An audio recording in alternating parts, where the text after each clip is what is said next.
찬송가 449장입니다. 찬송가 449장, 옛날 찬송가는 377장입니다.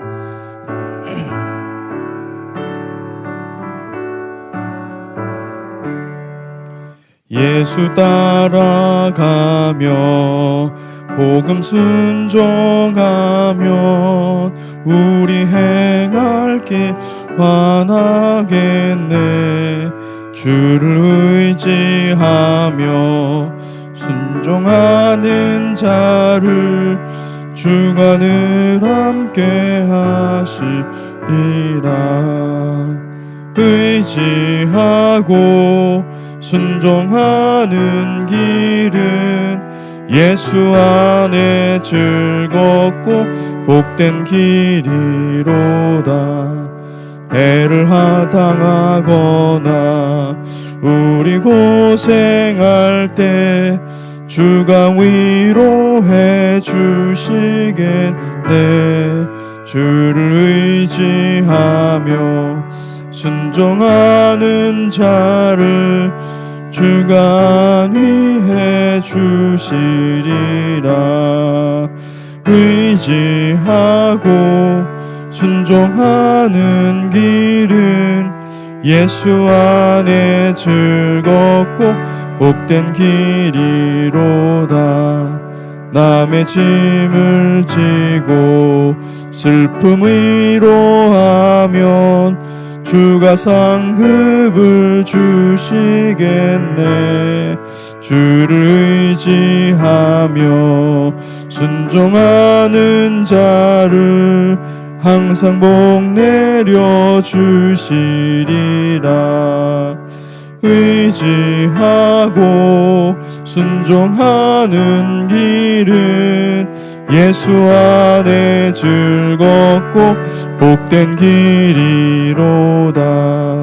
우리 받은 것을 주께 다 드리면 우리 기쁨이 넘치겠네. 주를 의지하며 순종하는 자를 은혜 풍성케 하시리라. 의지하고 순종하는 길은 예수 안에 즐겁고 복된 길이로다. 주를 힘입어서 말씀 잘 배우고 주를 모시고 살아가세. 주를 의지하며 항상 순종하면 주가 사랑해 주시리라. 의지하고 순종하는 길은 예수 안에 즐겁고 복된 길이로다. 아멘. 기도하겠습니다. 하나님, 주님을 찬송합니다.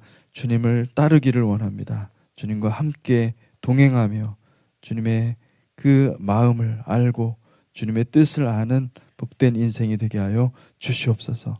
주님, 오늘도 주의 음성을 듣기를 원합니다. 오직 우리의 힘이 예수 그리스도의 생명의 말씀에 근거할 수 있도록 축복하여 주시옵소서. 예수님 이름으로 기도했습니다. 아멘.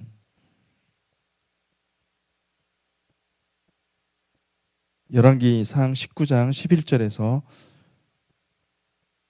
18절까지 말씀, 11절에서 18절까지 말씀입니다. 함께 교독하겠습니다.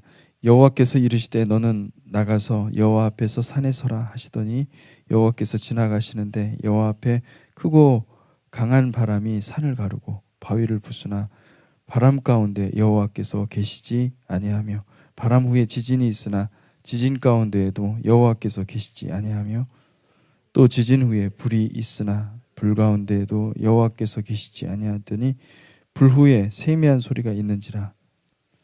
엘리야가 듣고 겉옷으로 얼굴을 가리고 나아가 굴 어귀에 섬에 소리가 그에게 임하여 이르시되 엘리야야 네가 어찌하여 여기 있느냐? 그가 대답하되 내가 만군의 하나님 여호와께 열심히 유별하오니 이는 이스라엘 자손이 주의 언약을 버리고 주의 제단을 헐며 칼로 주의 선지자들을 죽였음이오며 오직 나만 남았음을 거늘 그들이 내 생명을 찾아 빼앗으려 하나이다.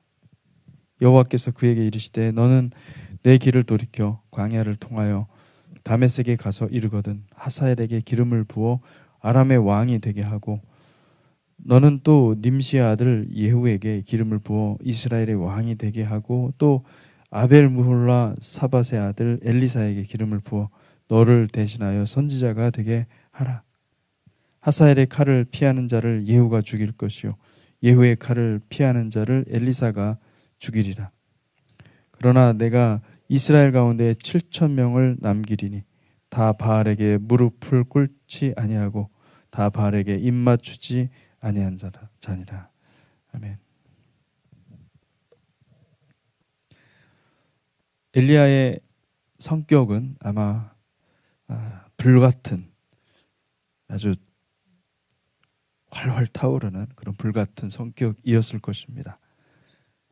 하나님은 그 엘리야의 성격, 이 불같은 그 엘리야의 성격을 아마 창조하신 분이시기 때문에 그를 사랑했습니다.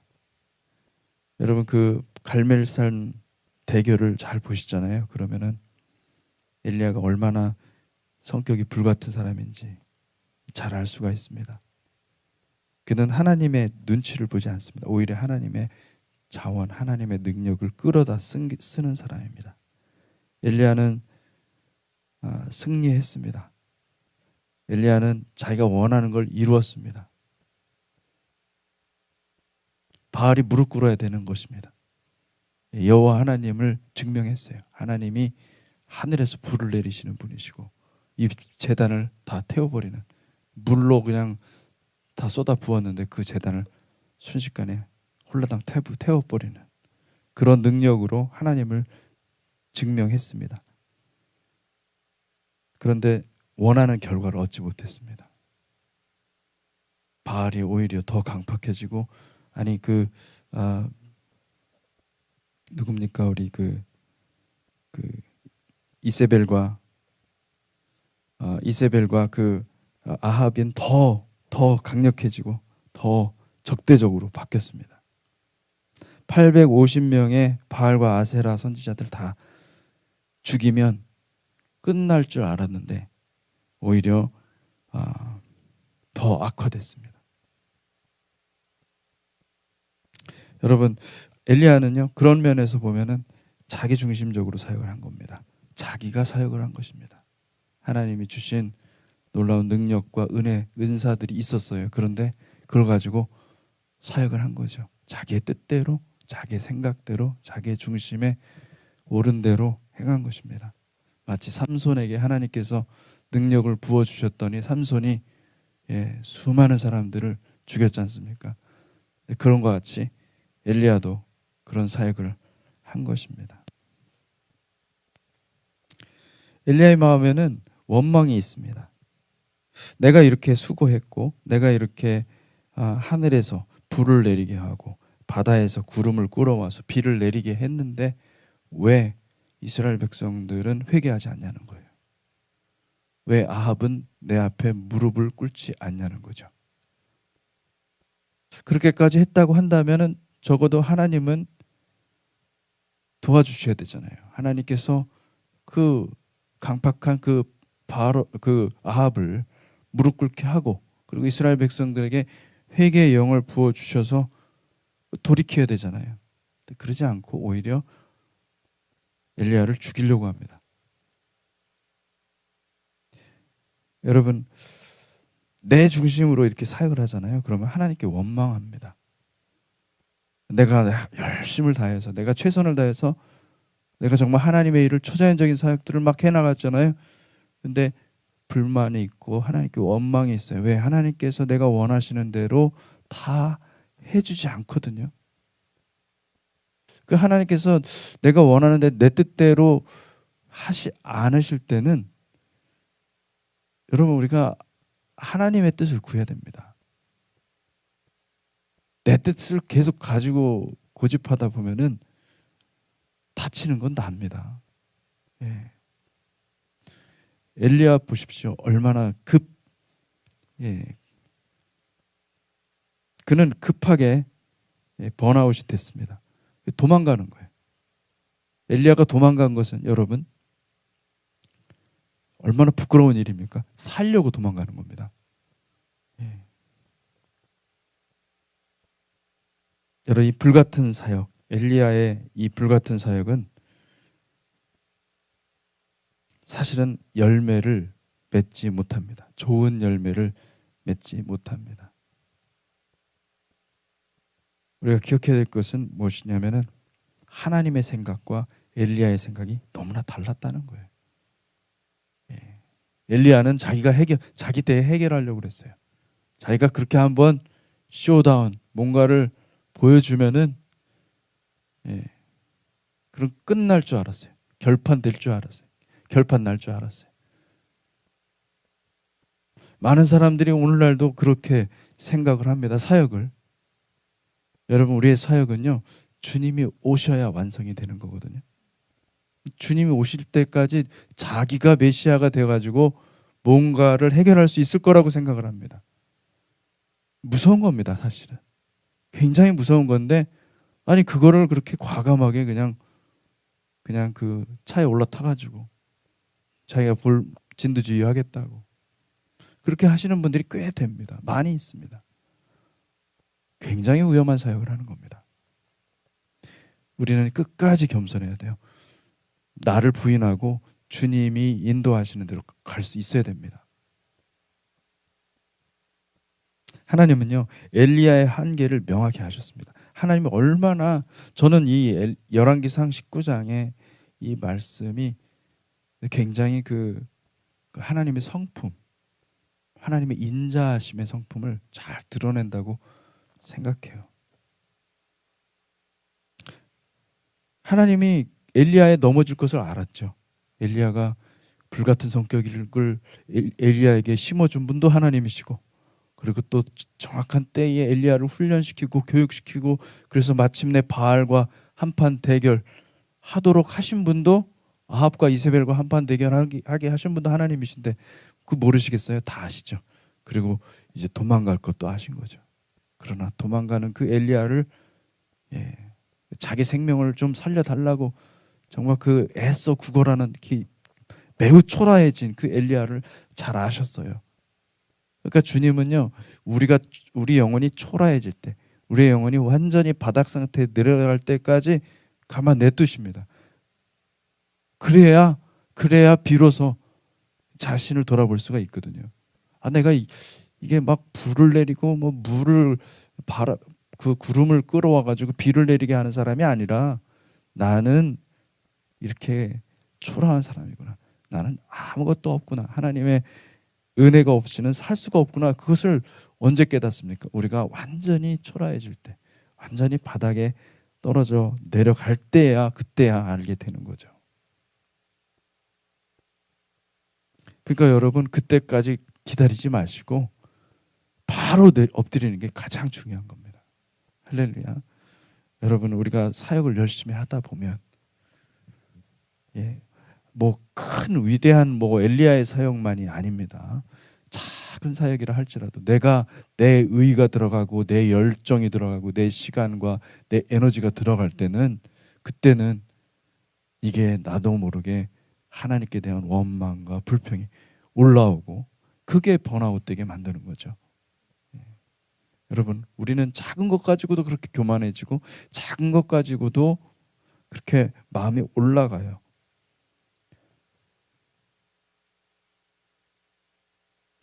하나님은 엘리야를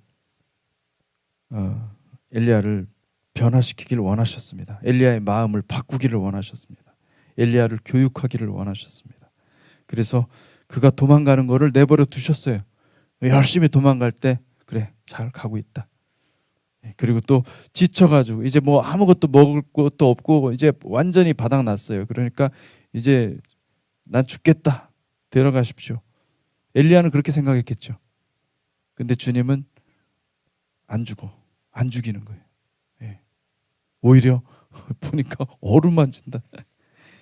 예, 성경에 어루만진다라는 표현이 이렇게 나옵니다. 그에게 먹을 것 주시고 또 계속 살려줍니다. 더 건강하게 만드셔가지고. 그래서 마침내 하나님을 뵙도록 그렇게 하시는 거죠.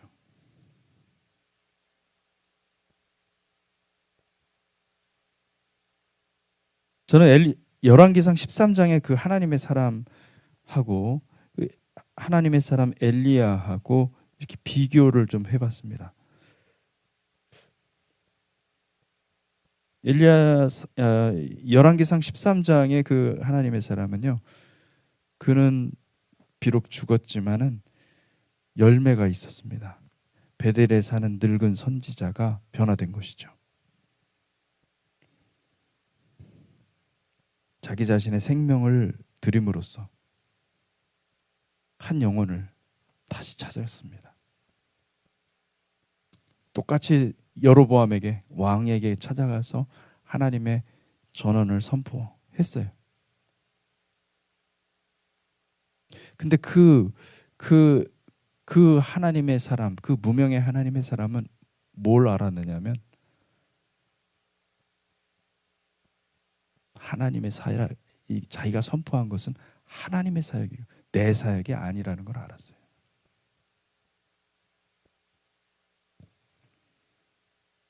엘리야는 자기가 자기 사역인 줄 알았습니다.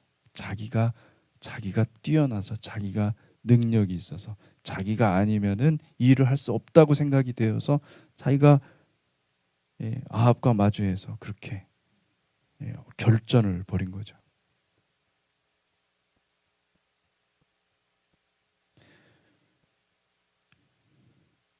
열매는 없죠. 아무것도 없습니다. 주님은 엘리야를 교육시키기를 원하시는 겁니다. 엘리야를 바꾸기를 원하시는 거죠. 반면 그 하나님의 사람은요, 알았어요. 무엇을? 내가 죽어야 될 때라는 걸 아는 거죠. 그 하나님의 사람은 속아 준 것입니다. 그 자기 생명을 들여서 그 늙은 선지자를 구원한 거예요.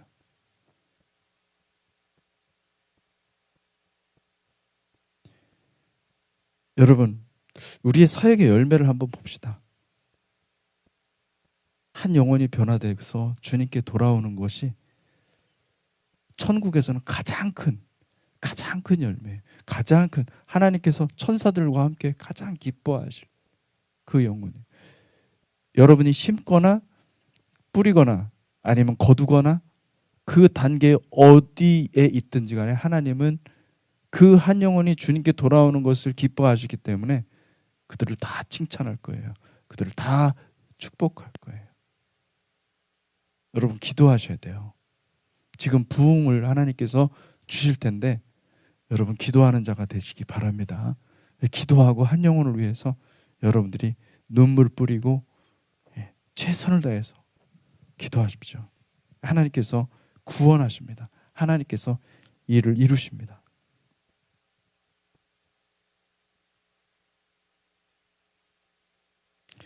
엘리야는 어떤 사람이었느냐? 엘리야는요, 강청하는 중보기도자였어요. 안 되면 되게 하라.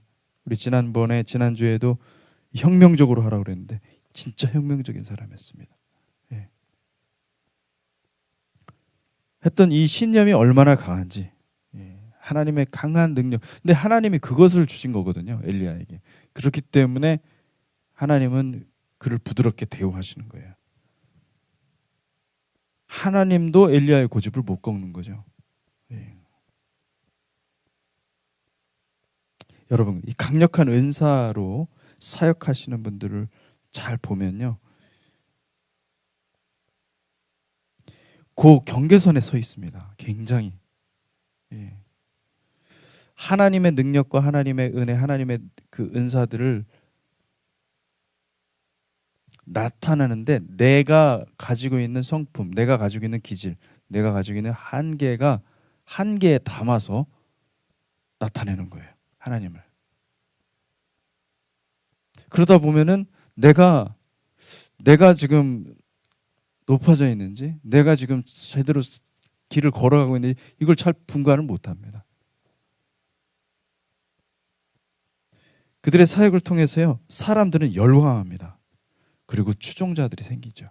그리고 팬들이 생기는 거예요. 막. 예. 그런데 열매를 잘 보시잖아요. 그러면 그 팬들은 팬들일 뿐이지 제자가 없습니다. 주님을 따르겠다고 하는 사람 없습니다. 그 우리를 열광시키는 엘리야 같은 사람이 있으면 그들은 구원받았다고 착각합니다. 이게 문제입니다. 엘리야 신드롬이에요. 그 집단적인 엘리야 신드롬에 들어가는 거예요. 이단들이 왜 이단이 되는지 아세요? 그곳이 좋기 때문에 그런 거예요. 그곳에 들어가면 난 구원받았다 착각하니까. 그것을 적어도 저 지도자는 말해주고 있거든요. 이 초자연적인 기적의 역사로 말해주고 있거든요. 그게 좋은 거예요. 여러분, 그거 아닙니다. 그건 굉장히 무서운 것입니다. 우리는 제자가 돼야 됩니다. 할렐루야. 제자가 되시기를 주님의 이름으로 축복합니다. 나를 부인하고 십자가를 지고 주님을 따르십시오. 주님과 함께 동행하는 법을 배우십시오.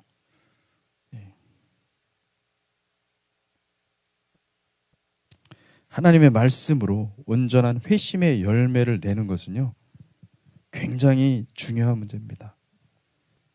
이거는 어떤 은사나 어떤 하나님의 권능이 풀어지는 것보다 더 중요한 것이에요. 하나님은 교회를 예수와 연합하는 공동체로 만들기 원하십니다. 성령의 열매를 잘 보세요. 9가지 성령의 열매는요, 다 개인의 성품입니다. 아주 개인적인 거예요. 집단적으로 성령의 역사가 일어난다 하더라도, 성령의 역사, 성령의 열매는 개인적입니다. 나와 주님과의 관계이지, 어떤 리더, 어떤 한 지도자가 어떤 은사를 행하고 성령의 역사를 강력하게 있다고 해서, 하나님의 임재가 가득한 것 같다고 해서 내 변화가 만약에 없다고 한다, 내 인격의 변화, 내 삶의 변화가 없다고 한다면 여러분 다 페이크입니다. 이거를 아셔야 돼요. 여러분, 우리는 집단적으로 광야를 통과하는데 여러분 각자 다 광야가 다 달라요. 여러분 다 광야가 다 다른 겁니다. 어떤 사람은 첩첩산중이에요. 어떤 사람은 이미 광야를 졸업했어요. 이제 광야에 있는 사람들을 끌어다가 이제 가나안에 정복하는 것이 무엇인지를 알게 해주는 그런 사람도 있는 거예요. 다 다릅니다. 다 다릅니다. 개인적입니다. 하나님은 개인적으로 역사하시는 거죠. 성령의 역사는요, 개인적이지 않습니다. 집단적으로 일어납니다. 그때. 그게 속지 마셔야 돼요. 성령의 역사가 일어난다고 해서 내게 은사가 임했다고 해서 내가 아닙니다. 그거 아닙니다. 우리는 구원받는 과정 가운데서 우리가 그 길을 충실하게 걸어가는 우리의 몫이, 나의 몫이 있는 것이고 여러분의 몫이 있는 것이고 다 그 개인적인 몫이 있는 것이에요. 여러분, 우리 교회가 우리가 개인적으로 주님을 만나야 됩니다. 내가 이 교회를 통하여서 말씀을 통하여서 주님을 만나고 주님과 개인적인 그 관계가 만들어져야 되고 더 개발돼야 되고 더 깊이 들어가야 되죠. 그래야만 성령의 열매가 여러분의 개인에게 나타나는 것이고, 그 여러분의 개인에게 성령의 열매가 나타날 때, 그럴 때 우리는 이 교회가요, 교회 결국은 개인에게 성령의 열매를 우리 주시는 것은요, 교회를 세우기 위함이거든요. 교회에 많은 영혼들이 깨어날 것입니다. 많은 영혼들이 깨어나고 주님과 함께 동행하는 그 길에 가게 될 것입니다. 우리의 사역은 그렇게 가야 돼요. 사실은 우리 주님께서 이제 내일 본문에도 나오지만은 하사엘, 예후, 그리고 또 엘리사를 세우시는 목적은 그거예요. 주님 오실 때까지 우리는 사역합니다. 주님이 오셔야 모든 사역이 완성이 되지. 진짜 메시아는 주님이세요. 주님이 오셔서 모든 일을 다 이루십니다. 그러면 우리는 그 과정 가운데서 우리는 주님의 뜻을 따라서 순종하는 그 삶을 살아가는 것이죠. 여러분, 하나님께 실족하지 마십시오. 하나님께 실망하면 우리는 낭망하고 좌절할 수밖에 없습니다. 하나님을 기뻐하십시오. 내 생각대로 내 뜻대로 되지 않을 때 하나님을 찬송하십시오. 아, 그게 하나님의 뜻이구나. 기뻐하십시오. 하나님의 얼굴을 바라보는 훈련을 하십시오. 하나님의 뜻이 내 뜻과 항상 다를 수도 있다라는 생각을 하십시오. 자기를 부인하는 훈련을 하십시오. 자기를 부인하면은 하나님의 뜻이 보이는 거죠. 자기를 부인하지 않으면요, 내 세계에서 하나님을 바라보기 때문에 하나님이 이상하게 보입니다. 하나님께 원망하고 하나님께 불평하는 것이죠. 근데 내 세계를 포기하고 자기를 부인하잖아요. 그러면 하나님이 정확히 보이는 거예요. 하나님은 엘리야를 정말 사랑하셨습니다. 엘리야는 정말 까칠한 성품이었습니다. 그런데도 불구하고 하나님은 얼마나 사랑하시는지, 그를 어루만진다, 재우시고 어루만지시고 음식을 먹으라고 주시고 그렇게 하시는 것을 볼 수가 있습니다. 엘리야가 호렙에 이르렀을 때 주님은 묻습니다. 네가 어찌하여 여기 있느냐? 네가 어찌하여 여기 있느냐? 마치 그 아담과 하와가 범죄했을 때 주님은 찾아가서 묻습니다. 네가 어디 있느냐? 근데 이제 내가 어디 있느냐가 아니라 이 엘리야에게는 네가 어찌하여 여기 있느냐? 이건 다른 거죠. 네가 어디 있느냐 하고 네가 어찌하여 여기 있느냐? 주님이 몰라서 묻습니까? 알고 물으시는 거예요. 주님은 다 아시지만은 한 번 더 우리를 비추시는 거예요. 우리를 한번 말씀에 비추어서 내가 지금 어디에 있는지 한번 확인해 보라. 우리는 이걸 반추하는 질문이라고 그러죠. 반추. 나를 돌아본다. 자기 자신을 한번 거울에 비추어서 보는 질문이다. 여러분, 내가 지금 뭐 하고 있지? 나는 지금 어디에 있지? 나는 지금 어디로 가고 있지? 이런 질문을 자주 하십시오. 왜냐하면 그 질문 가운데는 하나님의 음성이 담겨 있을 가능성이 매우 높습니다. 나 지금 뭐 하고 있지?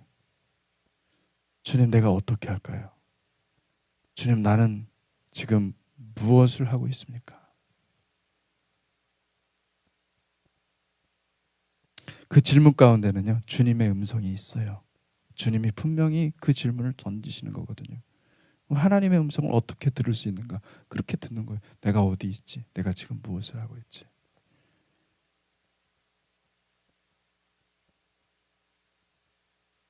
열왕기상 19장 10절에 보니까 그가 대답하되 내가 만군의 여호와 하나님께 열심히 유별하오니 이는 이스라엘 자손이 주의 언약을 버리고 주의 제단을 헐며 칼로 주의 선지자들을 죽였음이오며 오직 나만 남았거늘 그들이 내 생명을 찾아 빼앗으려 하나이다.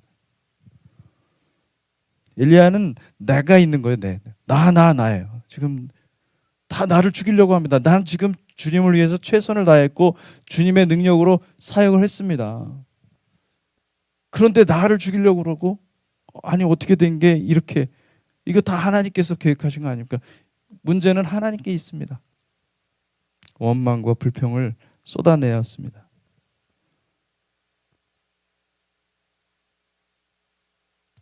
주님은 알교하지 않습니다. 주님은 뭐 엘리야랑 같이 논쟁하려고 이렇게 불러세운 게 아니거든요. 엘리야에게 교육시키기 위해서, 엘리야를 교육시키기 위해서.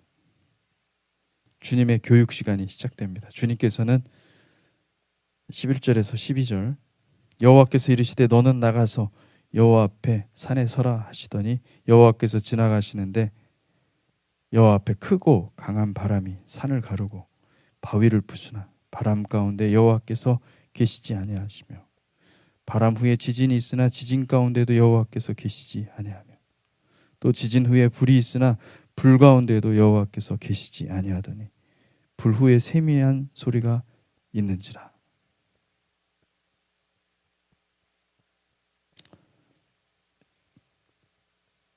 엘리야는요, 불같이 사역하는 그곳에 하나님께서 계실 거라고 착각했던 거죠.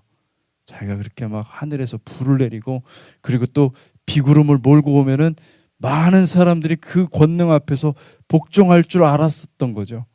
그게 하나님이니까, 그게 하나님 여호와니까. 그런데 웬걸, 그걸 보고도 믿질 않는 걸 어떡합니까? 그걸 보고도 사람들은 변화되지 않는 거예요. 예. 그걸 보고도 변화되지 않는 거예요. 놀랍죠. 여러분, 초자연적인 역사, 기적의 역사가 아무리 많이 일어나도요, 사람들의 마음이 바뀔 것 같지 안 바뀝니다. 절대 안 바뀝니다. 부활을 목도하고도 안 바뀌는 게 사람이에요. 할렐루야. 이게 무서운 겁니다. 예. 오히려 부활을 증거하는 사람들을 잡아 죽이지 않습니까? 잡아 죽이려고 그러고. 예. 그래서 그 부활을 목도한 사람들이 숨어 다니고 더 박해가 심해지고 그렇게 되는 거예요. 부활의 증인들이.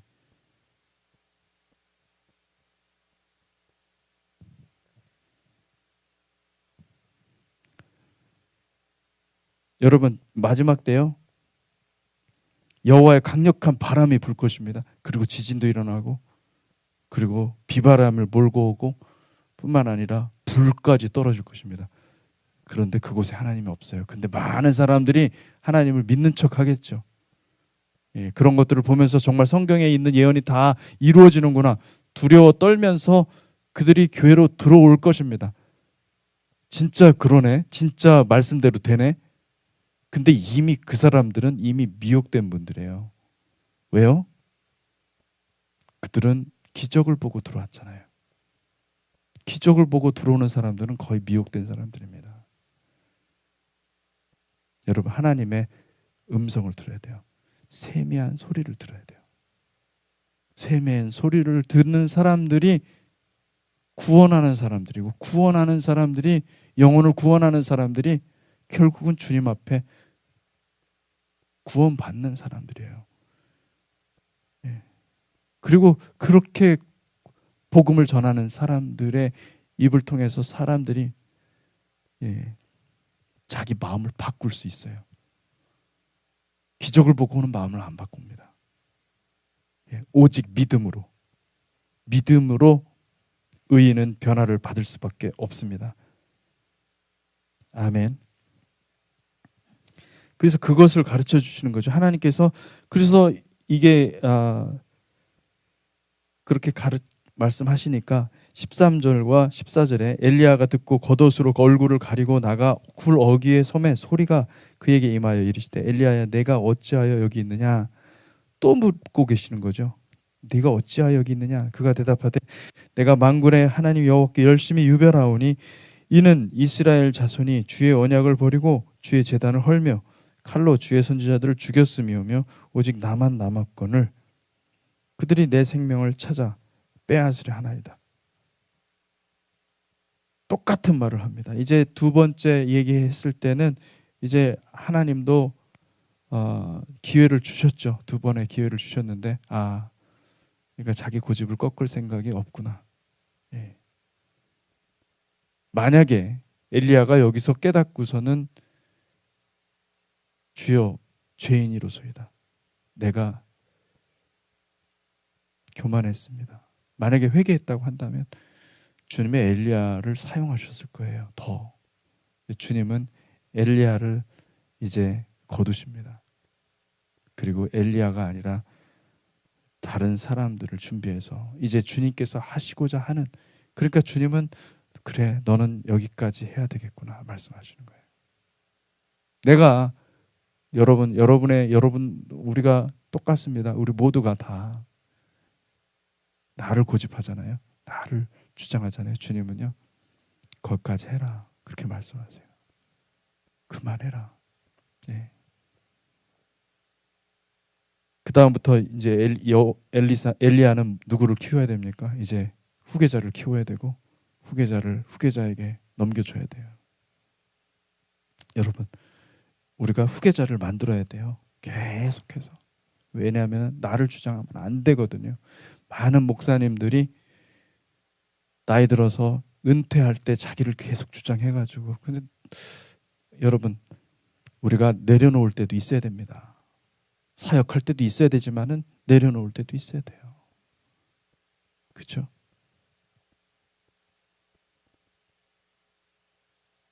15절에서 18절, 여호와께서 그에게 이르시되 너는 내 길을 돌이켜 광야를 통하여 다메섹에 가서 이르거든 하사엘에게 기름을 부어 아람의 왕이 되게 하고 너는 또 님시 아들 예후에게 기름을 부어 이스라엘의 왕이 되게 하고 또 아벨 무홀라 사밧의 아들 엘리사에게 기름을 부어 너를 대신하여 선지자가 되게 하라. 하사엘의 칼을 피하는 자를 예후가 죽일 것이요 예후의 칼을 피하는 자를 엘리사가 죽이리라. 그러나 내가 이스라엘 가운데 7천 명을 남기리니 다 바알에게 무릎을 꿇지 아니하고 다 바알에게 입 맞추지 아니한 자니라. 하나님의 역사는 얼마나 깊고 얼마나 넓고 얼마나 위대한지 모릅니다. 우리는 우리가 보는 것만 보지만 하나님은 역사 전체를 보시는 거죠. 우리가 그 하나님을 알고 겸손하게 엎드려야 돼요. 그리고 우리가 우리의 한계를 인정할 수 있어야 됩니다. 여러분, 우리의 한계를 인정합시다. 아멘. 내 한계 있음을 감사하십시오. 기뻐하십시오. 즐거워하십시오. 주님, 내가 여기까지입니다. 감사합니다.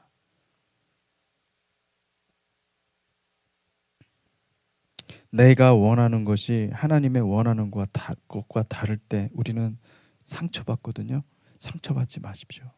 엘리야는 굉장히 깊은 상처가 있는 거예요. 하나님께 대한 원망이에요. 하나님께 대한 상처. 하나님 왜 그러셨어요? 자기가 해놓고 그렇게 얘기를 하는 거죠. 참 우리가 그러지 않습니까? 자기가 열심히 해놓고서는 뭐 하나님 왜 이러셨어요? 사실은 제가 그랬어요. 제가 그렇게 인생을 살았던 것 같아요. 예, 하나님께 원망, 하나님께 삐진 거죠. 여러분, 그래봤자 아무 소용 없습니다.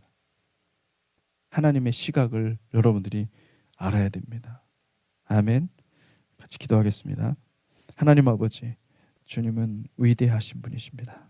모든 인간을 뛰어넘어서, 모든 역사를 뛰어넘어서 하나님은 하나님이심을 이 시간 고백합니다. 주님, 우리가 하나님, 그 위대하신 하나님을 모르고 원망했던 것들이 있습니까? 주님 용서하여 주시옵소서. 우리를 회개할 수 있는 기회를 주시고, 아버지, 우리가 엎드려서 주님을 바라보는, 주님을 새롭게 바라보는 은혜의 시간을 하나님께서 허락하여 주시옵소서. 아버지께서 우리를 인도하시고 함께 하실 것을 믿습니다. 예수 그리스도 이름으로 기도했습니다. 아멘.